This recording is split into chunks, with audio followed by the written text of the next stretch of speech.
A lot of things. Last week, I sent him an email. That guy, I'm gonna be on TEDx stage, not on TEDx stage only. It's happening at the American University of Nigeria, an institution that I have a lot of respect for.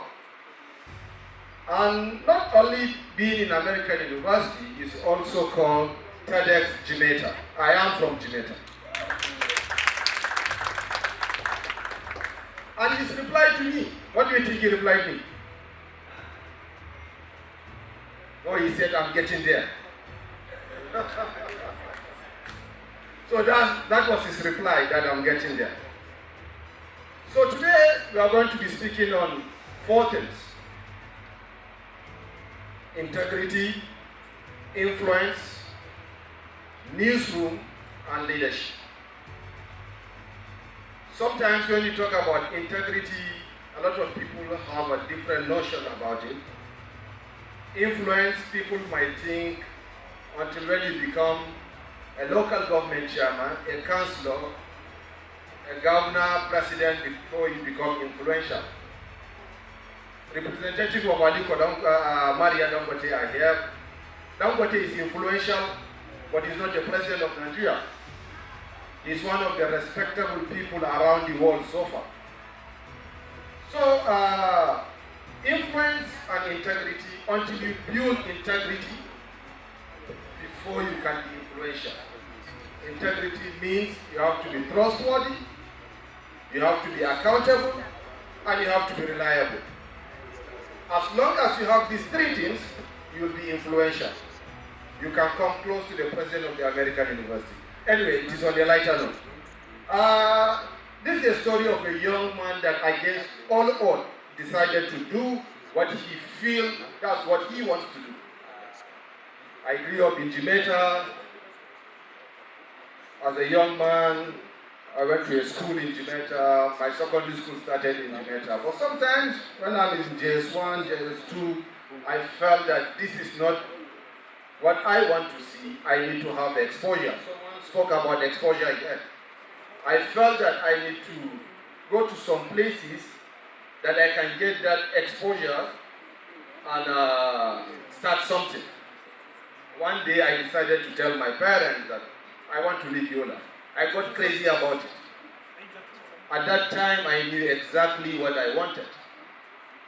I got crazy about it. My dad said, okay, I want you to go to Sokoto, you are SS1, but you have to be science classes. I don't like it. I'm not interested in chemistry, biology, I'm a social science person. Sometimes until when you do sciences before people see you intelligent, which is not true. So I went to a science secondary school from my SS1. All the chemistry, the biology, the physics that was happening in class, that was not my thing. I was just thinking about governance, history. I was just going to the class, going to the lab, doing things that I don't feel like I like doing. As time goes on, after my secondary school, I decided that I want to come back to Yola, study in Futi, and I studied information technology. And surprisingly, my parents didn't like it. I don't know if my dad will be listening to me, he'll be disappointed today. So my parents didn't like it. At that time, information technology came in new and nobody even understood what is all about information technology. But I was reading about the founder of Microsoft, Bill Gates. So I know information technology is all about developing, coding, but at that time my parents thought it was journalism, Sometimes when you think about journalism, you only think about the people in NUJ, correspondent charter, thinking that they are the journalists. But I felt it's something bigger than that. So I started my university in Futi. Growing up, understanding what I wanted. But my mate graduated before me because I was doing 2 things at a time. Trying to understand Nigerian politics and also going to school. So I graduated late. I think I graduated, they graduated 2 years after I graduated. So when I graduated, I now thought that I don't need to follow that process that they are following of going to public service, civil service, to start from the scratch. I need to build something I believe in. I decided to start a media company called Matasa. At that time, I felt that was any company be called in English. So when we were launching the publication, the media company, we did it at the Erado Center, where the American University have a small office there. The day that we are doing it, surprisingly, the creme de la creme of Nigeria were all there. At that time, Bamanga Tukur was the chairman of the People Democratic Party.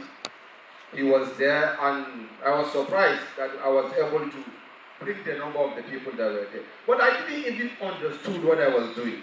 What am I doing? Trying to create a niche for myself. As we move on, building the company, making it work, and against all odds, we decided to build it with integrity, honesty, transparency, and accountability. And we were not rushing about anything. There was no rush about it. It was just us trying to do our thing. As we move on, we built that media company. We changed the name of the media company to Access News. And as time goes on, as we believe in what we are doing, just the way most of us here all believe in what we are all doing, the company became big, and we went to a level of signing an MOU with Federal Ministry of Finance Incorporated and the Nigerian Customs Service to run their media company on a PPP basis. What do you know about PPP? Anyone? Public-private partnership.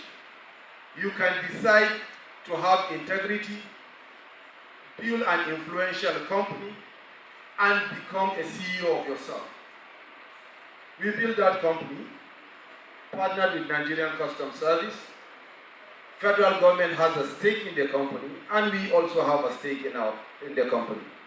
So we share profit.